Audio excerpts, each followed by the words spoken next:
And welcome once again to the Sonya Dungee podcast. We are about to get busy diving right in.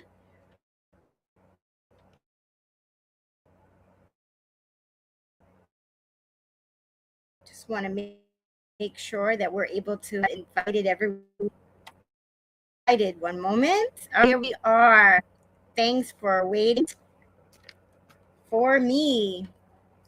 Just trying to adjust here a little bit. All right. So here we go. So once again, great evening and welcome to the Sonya Dungee podcast. And if you're watching live or on the replay, please let us know where you are tuning in from, what geographical area. I would love to know, as always, so that we can shout you out as I pull up the other social medias as well. There we are. There we are. Okay. So with that being said, tonight's episode number 246 is being brought to you by Always Destined for Greatness, B-Lips, and Drip City Customs, LLC. Tonight, we are going to be talking about after the farewell, regaining your identity and moving forward. If you're wondering who I am, my name is Sonya. I am the podcast host of the Sonya Dungee podcast, where conversation is always the essence of the soul. Welcome, Harlem. I see that you are tuning in. Welcome. Come on in. You are always so welcome. So tonight, I am going to be giving you 5 steps to be able to regain your identity and move forward after the farewell. Okay, so tonight's episode is for the one person or persons who have been asking themselves a question they may not even have the words to say out loud.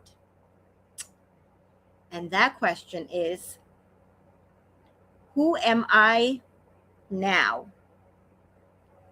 You see, after the farewell, after the cards stop coming, after the phone stops ringing, the doorbell stops buzzing, after the emails, after the text messages, after everyone else returns to their normalcy in their lives,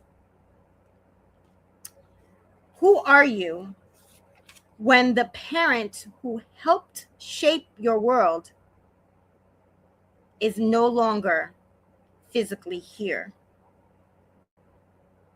For many of us, parental grief does not just break our hearts. It shakes our identity. You see, we lose the person who knew us before the titles, excuse me, before the accomplishments, before the masks. And suddenly, we're standing in unfamiliar territory, trying to recognize ourselves. Tonight, we're going to talk about regaining your identity after that farewell.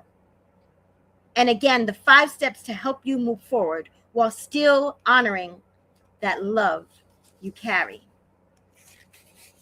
Before we do so, I want to recognize anyone who might be joining in. DC is in the house. Thank you so much for joining. Always appreciated. I see Miami has joined as well. Thank you. Welcome as always. And on the subject matter that we're talking about tonight, if you know anyone who might fit the category that we're speaking of tonight, please text them or invite them to watch the replay because they need to hear it. Because you see, there was a time when I needed to hear it. I just didn't know where to go. I just didn't know who to speak with at the moment. I just didn't know. And when you don't know until you know. And in that, I'm going to share my story of how I came to be in front of you tonight. You see, my story started 5.5 years ago on January 23rd of 2021. 48 hours beforehand, I, along with my dad, was placed in this little tiny room, and a medical personnel told my dad and me that he had 6 months to live. Totally blindsided me, never saw it coming. And here I am face to face with my father, trying to not show emotion because I don't want my dad to get upset. I don't want him to worry about me. So as this medical professional person was talking, I started to hear a lot of blah, blah, blahs, because I started making preparations in my mind that if it's 6 months that my dad has to live, I'm going to make it the best 6 months possibly, as my only sibling, as the only sibling that was here in New York. I was going to represent for my other siblings, one in Sweden, 2 in Florida, 1 snowbird between New York and Florida. At that time, she was also in Florida. And in that, all my planning and preparations came to a complete halt, because you see, God had a different plan for my dad. So now, as I said, 48 hours, not even, I find myself at the hospital once again, because after that shock, my dad was hospitalized. He had lost a lot of weight, and I didn't realize because he had big baggy clothes wearing. And my dad needed a blood transfusion. And so I actually begged them to take my dad to the emergency room for that, because it was in the height of the pandemic and I just couldn't, just freely walk around the hospital, as they really didn't allow patients to have guests then. So now I find myself 48 hours later at my dad's bedside. I thought I had already said my goodbyes earlier in the wee hours of the morning. But I was back there again. Thank you to an amazing nurse that really didn't care what the orders were for the hospital or what the doctor said. She told my daughter to go get me, and there I was at my dad's bedside. And I held on to his hand. I stared into his being, and I witnessed a tear come down his cheek. And it was in that moment he took his last breath on this earth, his first breath in heaven. And as a result of that, my world spiraled out of control, and I remained there for 342 days, stuck in grief, hiding it, isolated. I was working from home, so I didn't have to leave the house. And when I did, it was really only to go to the cemetery, where I could feel a sense of closeness with my dad's remains behind the Calabarium wall.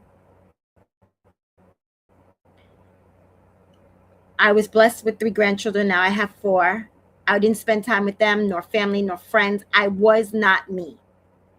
I was doing the bare minimum to survive. I was in survival mode. When enough became enough, I lost a lot of weight. I didn't even realize that. Over 30 pounds in a short amount of time, and didn't even realize it. But when I realized that I couldn't hide behind the I'm okays anymore, nor did I want to, I knew I couldn't do it alone, because that willpower for those 342 days got me nowhere fast.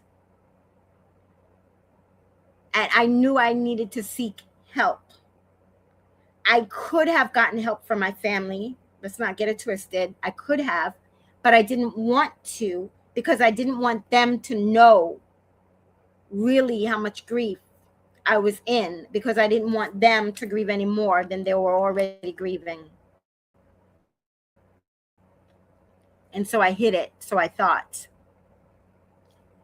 There was no manuals, no how-tos. I didn't know where to go or what to do.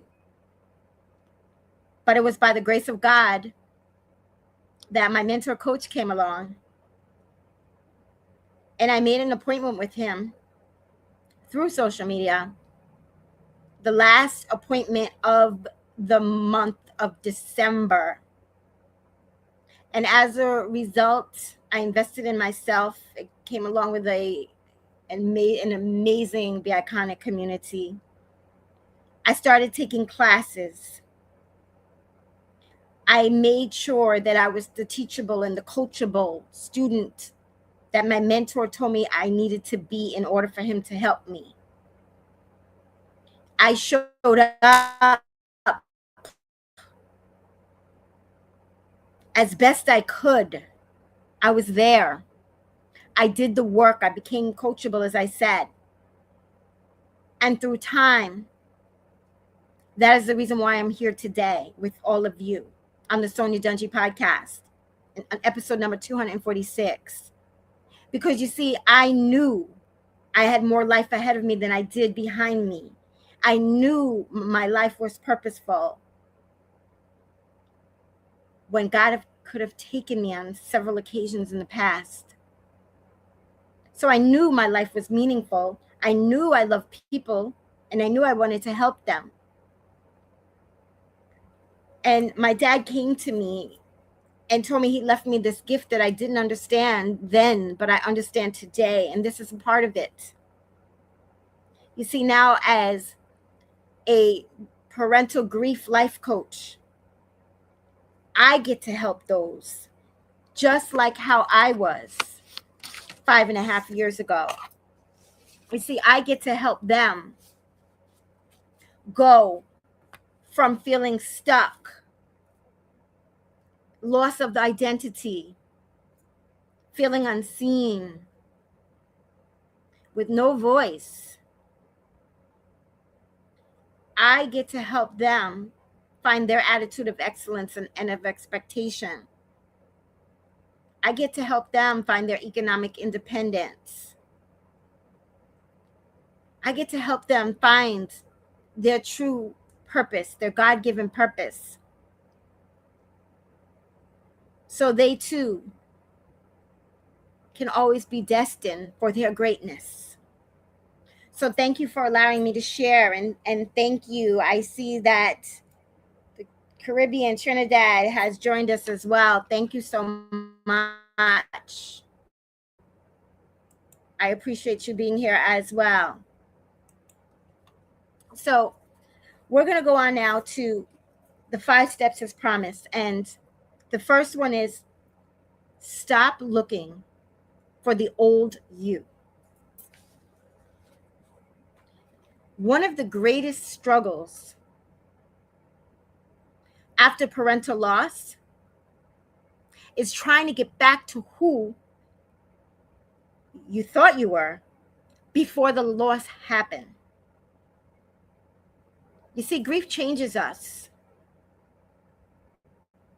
The truth is, you may never be the exact person that you once were before the goodbye. And that's okay. Because healing isn't about becoming who you were. It's about discovering who you are now. You see, the woman sitting here today has survived days I never thought that I could survive. There's wisdom now. There's strength now. There's depth now. You aren't becoming less. You're becoming different. So I have this question for you. Ask yourself, am I grieving the loss of my parent and the loss of who I used to be? What am I still holding on to that no longer serves me? What would happen if I gave myself permission to evolve?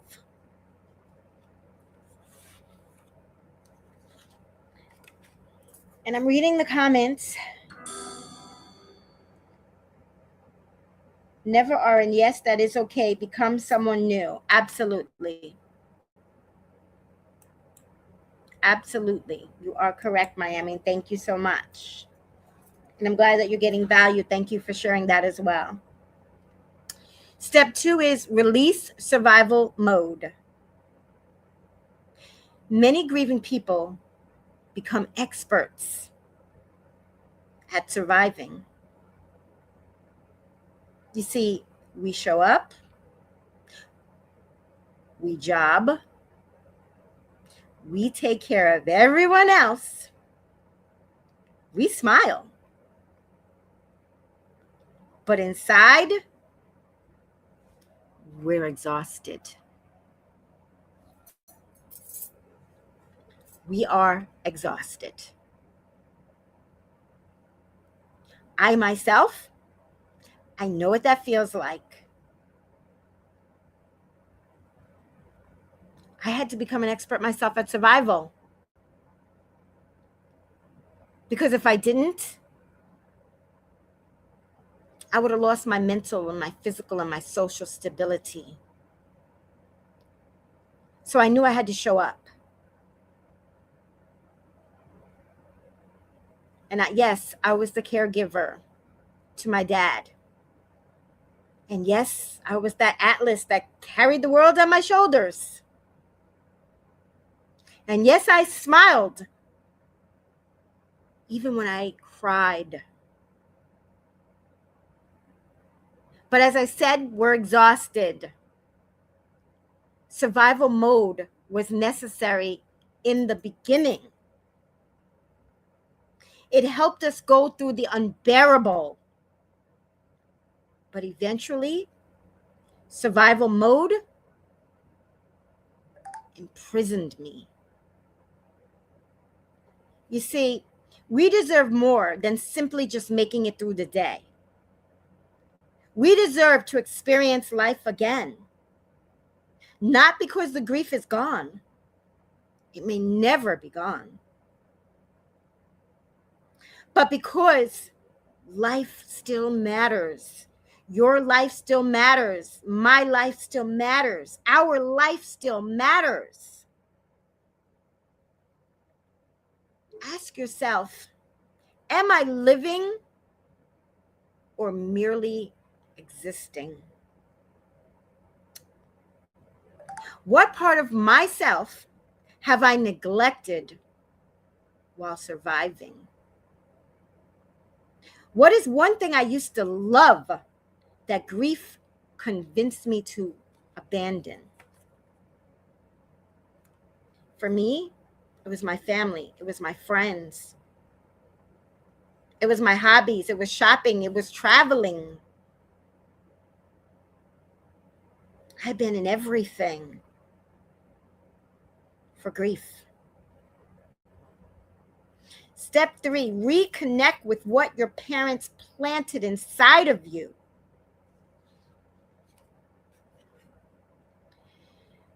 Your parent left you more than just a memory. They left fingerprints on your heart. Maybe they taught you resilience. Maybe they taught you faith. Maybe they taught you compassion. Maybe they taught you how to keep going when life hurts. The greatest inheritance many parents leave behind is not the dollar bills, y'all. It ain't that money, honey. It's character. It's value. It's strength.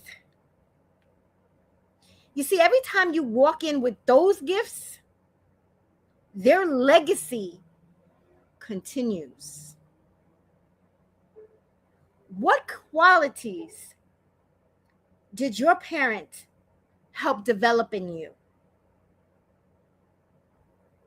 What gifts have you stopped using because grief made you afraid? For me, my parents, they taught me to love without expectation. They taught me how to love my faith, my God. They taught me to trust in Him.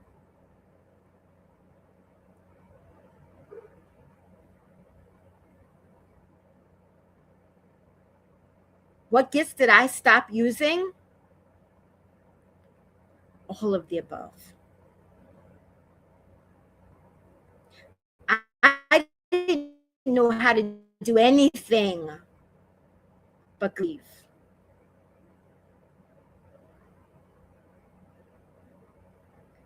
Ask yourself, how can you honor your parent through the way you live? For me, my dad loved people. He loved life. He loved helping. And I picked up that trait.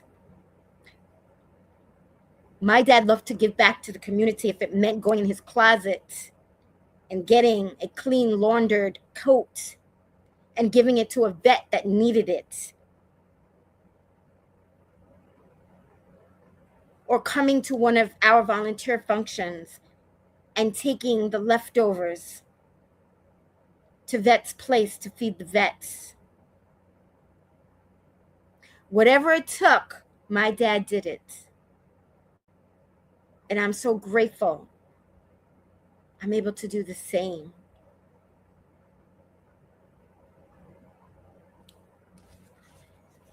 Step 4, forgive yourself for needing time. Healing is not a race. You see, some of us secretly judge ourselves because we're still grieving. We wonder why we're not over it. We compare our journey to other people's timelines. But grief doesn't follow a calendar. It doesn't come with instructions. Everybody grieves differently. I recently found out there's people who have been grieving for over 30 years. And it's okay. And it's okay not to be okay. It's not okay to stay not okay. And as I read the comments here, survival mode is a challenge to our mental state. It absolutely is. It notoriously makes you feel you're punished. Absolutely. And thank you so much for sharing.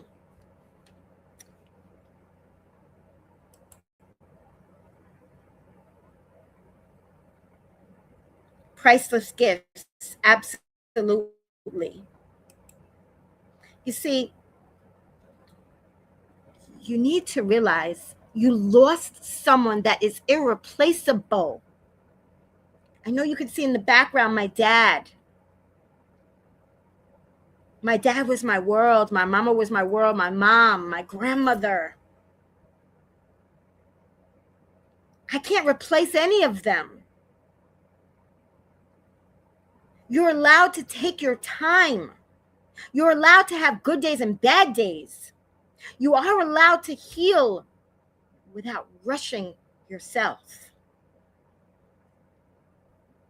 So I want to ask you, what unrealistic expectations have you placed on yourself? Are you showing yourself the same grace that you would give someone else? What would change if you stopped measuring by somebody else's healing?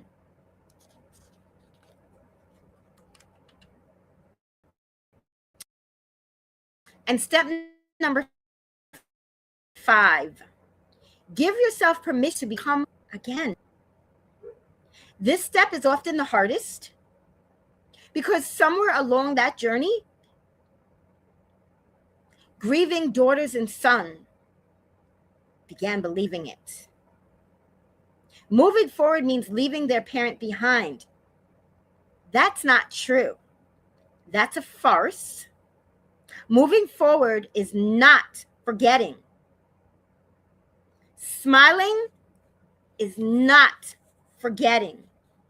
And that's something I had to realize when I would crack a smile or start laughing because I was thinking of something my dad said or something my dad did, or I saw his picture, or I was watching a program, or something about my dad popped up, and then I would catch myself and say, oh my goodness, why am I doing that? I shouldn't be smiling. Somebody's going to think I don't care, that I didn't love my dad. I should be grieving. Shoulda, woulda, coulda. Dreaming again is not forgetting. Living again is not forgetting. Your parents' love was never meant to keep you trapped inside of a yesterday. Their love was meant to help carry you into tomorrow. You can miss them every single day and still build a beautiful life. You can cry and still have purpose. You can grieve and still grow. You can remember and still become.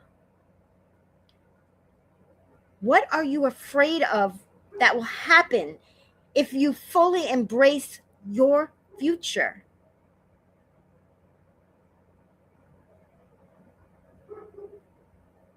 Have you confused moving forward with forgetting?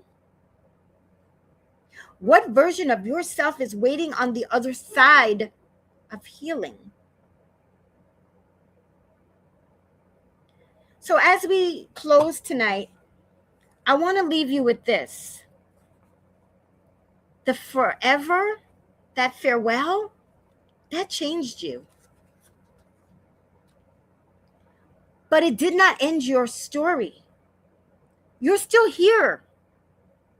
You still have purpose. You still have gifts. You still have dreams. And although grief may always be a chapter in your life, it does not have to be the entire book. The person you're becoming isn't replacing the person you used to be. She's emerging because of everything she's surviving. So be patient with her. Be kind to her.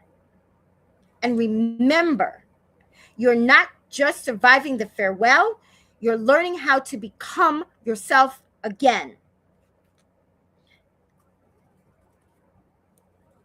So I want to thank you for joining tonight. Please share that with somebody that needs to hear it. On my social media, please like, comment, and share so I can get out to other audiences that need to hear. Stay safe, stay well. God bless you all, and bye for now.